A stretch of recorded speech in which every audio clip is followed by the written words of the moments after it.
What's going on, Colts Nation? Welcome back to another episode of Bring the Juice. So, if you're seeing the title of this video, I want you to take a step back here for a second and understand that we're all upset here. And believe me, there is nobody out there that is more upset with how this team is playing right now than myself and Cody. And I'm sure a lot of other fans out there are just as angry. And believe me, it's all justified. Okay. In this video, I'm going to talk a little bit about some of the things from a player perspective that is hurting this team and why it's going wrong. Now, before anyone talks about the coaches and the front office and all this stuff, I'm going to have several different videos coming out over the next 2 days explaining a lot of this. Okay.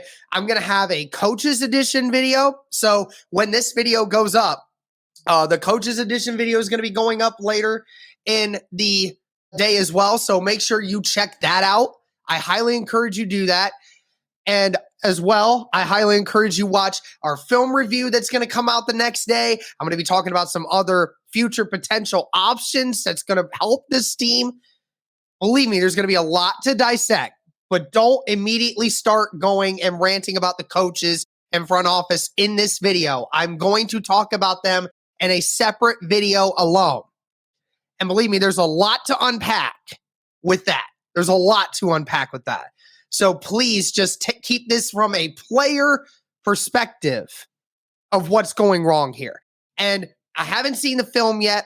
I'm going to watch the film at some point with our guy Max, and I'm going to see what is going wrong in these and see where things go down. Okay. So the first thing that we have to talk about, and this is the most glaring problem, right, is this offensive line. Right now, this Colts offensive line is abysmal. They are projected to give up.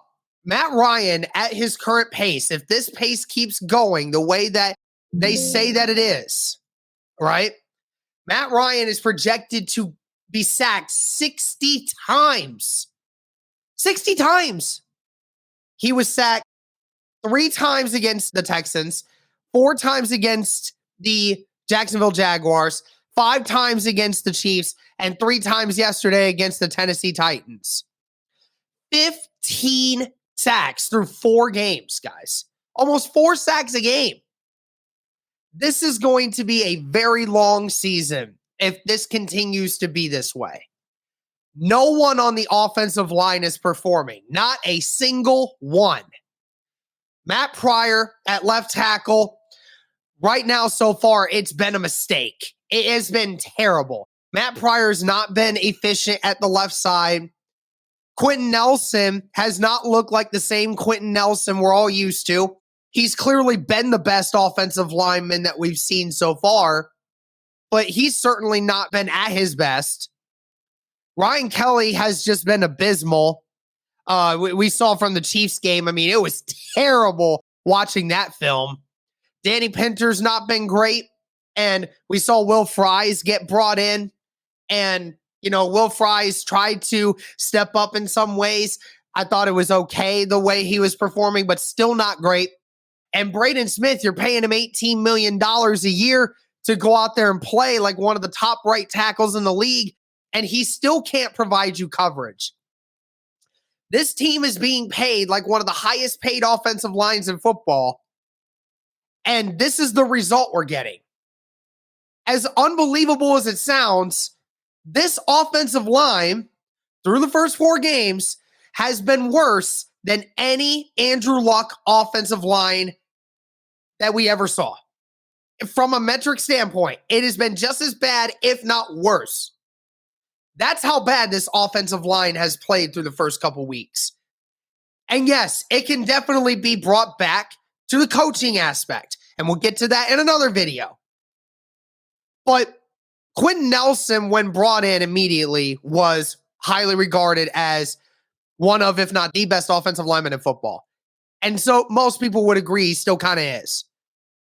And Ryan Kelly, while he had his struggles from time to time, Ryan Kelly, after the 2018 season, really started establishing himself as a top-tier offensive center.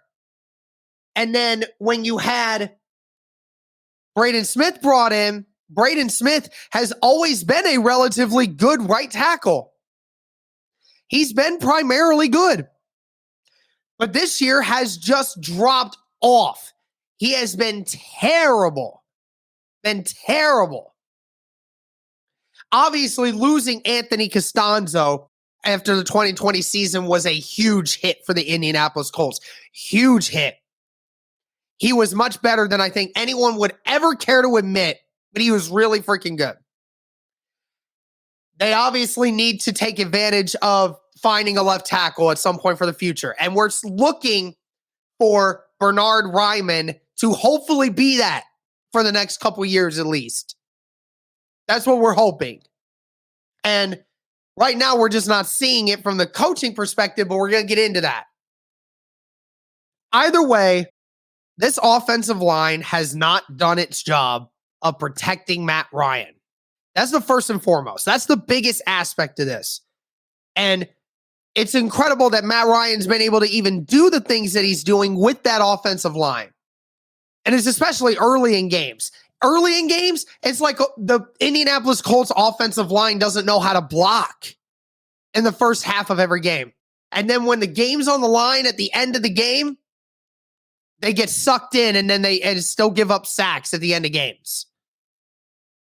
That's the biggest issue right now. And I'm not even talking about coaching here. These players need to step it up.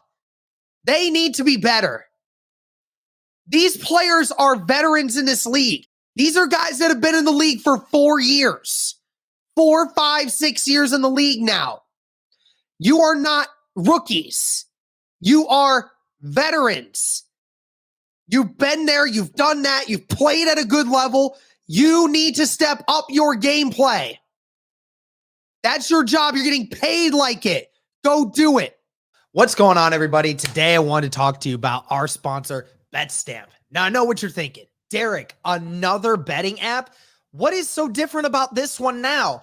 Well, I got to tell you guys, I'm not into online gambling a whole lot and bets online and everything, but I got to tell you, BetStamp is one of the coolest things I have ever seen in regards to betting online. The great thing about BetStamp is it allows you to see all the different odds from all different sports books and see which one provides you the best odds possible for any game or scenario you want to bet on for your pick versus some of the worst. BetStamp allows you to also buy and sell picks that you have without worrying about losing your money or having any issues with it. Believe me, it's all free. I mean, look at this, guys. You have an option for every game across all different kinds of leagues in a ton of different ways. You have baseball, you have college football, UFC, NBA, and NFL. Great for the NFL season now being here. And if I wanted to bet on this Tennessee Titans versus Buffalo Bills game, it shows me in real time what are the best odds, which sports book I'm going to get the best offer from versus some of the worst ones. Because why would you want to earn less money from PointsBet when you could be winning more from ProLine Plus? Again, a great thing that BetStamp offers you, allowing you to make more money for the same pick just with a different sports book. How easy is that? And the great thing is there's not just games. There's player props. There's game props. There's lines. There's live tracking.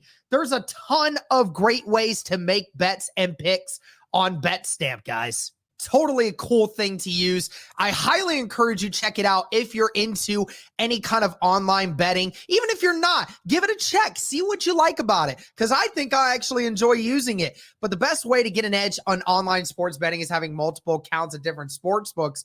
Be sure to hit the BetLink page, betstamp.app/onboarding. Be sure to check out the BetStamp app or online, and be sure to use the referral code JUICE, plug in your state, and you'll get access to all their affiliates and their prices once you open it up, seeing all states' lines.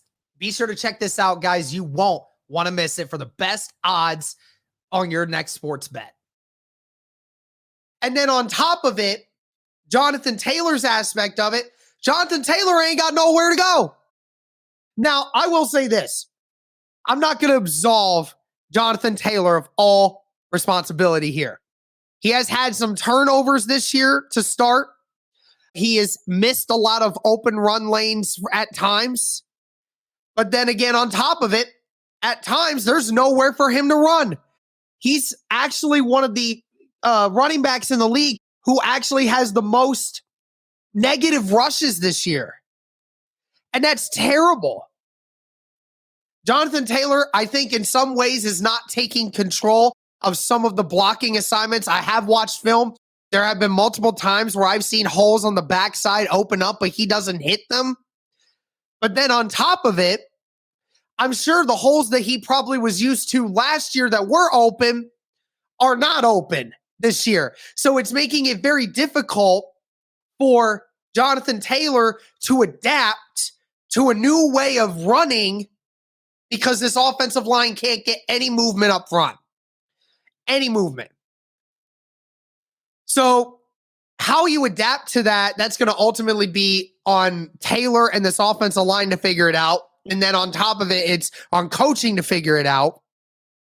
And then when we go back to Matt Ryan, right? Matt Ryan, who has had almost double-digit fumbles to start this year. I think he's had I think it's like 7 or 8 fumbles at this point through 4 weeks.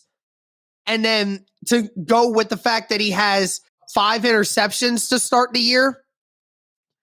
We thought that Matt Ryan was supposed to be brought in to be a stable force for this offense to be able to figure things out. He has been anything but that. He has been anything but that. The fumbles, that's not on coaching. That's not on coaching. That is on Matt Ryan not taking care of the football. That is on the offensive line not protecting, and Matt Ryan not recognizing blitzes, Matt Ryan not taking care of the football when he gets hit, Matt Ryan not securing snaps when he gets them, Ryan Kelly not giving him better snaps, even though I think from weeks 2, 3, and 4, those have gotten a whole heck of a lot better, but we're still seeing fumble issues. There has been at least 14 different plays on offense that has either stalled a drive or has completely put our defense in a terrible position. And unfortunately, that has been the issue for the defensive side of things, who have to be insanely frustrated with the fact that in the beginning of the games, half the time, Indianapolis has themselves pinned back inside on their side of the field because they have a turnover that the team gets early in the game, and the Colts defense early in games is having to start on their side of the field. So you have to stop a Kansas City team, a Tennessee team that can run the ball down your throat, and have to stop them on a short field. That needs to stop. There cannot be those. The Colts cannot continue to lack execution by their players and continue to put themselves in double-digit deficits every single game in the first half. Yes, a lot of it is coaching. A bunch of it is coaching. And I'm going to get to that. I promise you, again, I'm going to get to that. But these players are not executing either. It is very, very clear. The receivers early in the year, they were dropping some passes. Okay, in the Houston game, I said it before. They were dropping passes. They were dropping passes, and, that would drop in touchdowns. That was a huge issue. And then obviously week 2, you were missing your number 1 and your number 2 wide receiver. Those were big misses.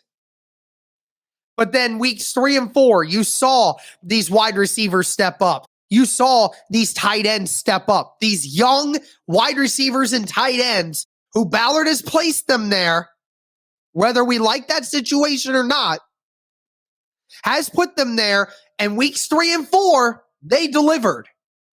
They have not been dropping passes. They've been catching balls. They haven't been executing in the red zone, but that's what it is. And that's another aspect of it. The red zone. Yes, the play calling sometimes can be atrocious. But yesterday in the Titans game, we saw the Colts go on a simple in and out route on Michael Pittman on both sides of the field.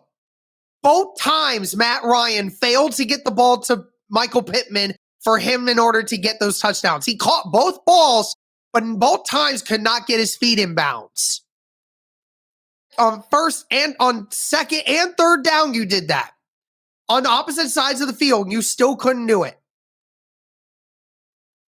That needs to stop, man. I know that the play calling has not been great inside the red zone, but this team fails week in and week out to score touchdowns inside the 20-yard line. They fail week in and week out, man. The Kansas City game, there was even then a couple times. They scored 2 touchdowns in the red zone, but then there was about 1 or 2 other times they were in the red zone and didn't get points.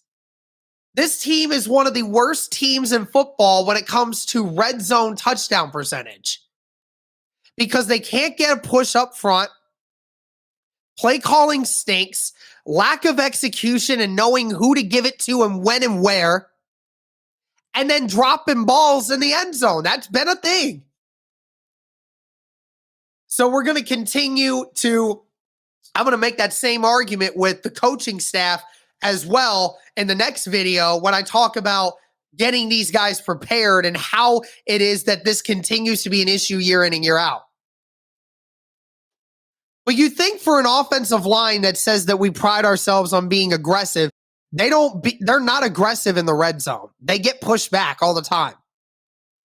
It's been the same thing for every year since Reich has been a head coach of this team. And I'm going to talk about that here shortly. Hines stated it as well, guys, yesterday, that it's been the offense. The offense has been the problem with this team going through this season. And that's blatantly obvious. The defense has had its problems, but over the last 2 weeks, this defense has really done a good job. Only gave up 20 points to the Texans, 24 to the Jaguars, and it's because the offense couldn't stay on the field for more than 5 plays at a time. Only gave up 20, didn't even give up 20 points to the Chiefs. And then yesterday, yes, you gave up 24, but at the end of the day, like most of that came in the first half. That all came in the first half. The second half, they shut them out. And the offense put them in the bad position to begin with because they turned the ball over on their side of the field. And the defense has had more injuries on their side or on the offensive side. This offense is lacking execution at every level. Matt Ryan is not executing and taking care of the football and being more precise in how he's operating the offense. Jonathan Taylor's not hitting the holes that are opening up and is failing to get through things. The offensive line's not blocking well ever. I mean, they don't block well at all. And the wide receivers, they're trying to step up. The tight ends, they're trying to step up. I'm seeing some good things from them, but this offense really needs to get it together.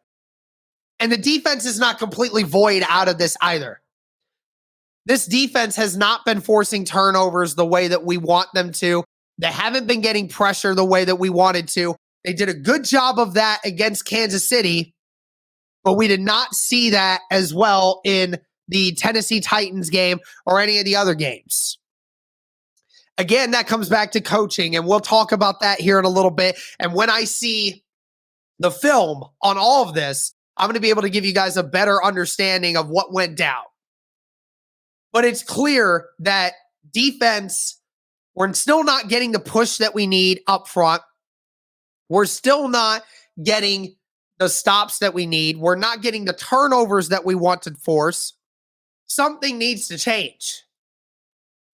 We talked all offseason about Stephon Gilmore coming in, Yannick Ngakoue coming in, and Matt Ryan coming in. You know, these guys all coming in, being veterans in this league, guys who will hold other players accountable.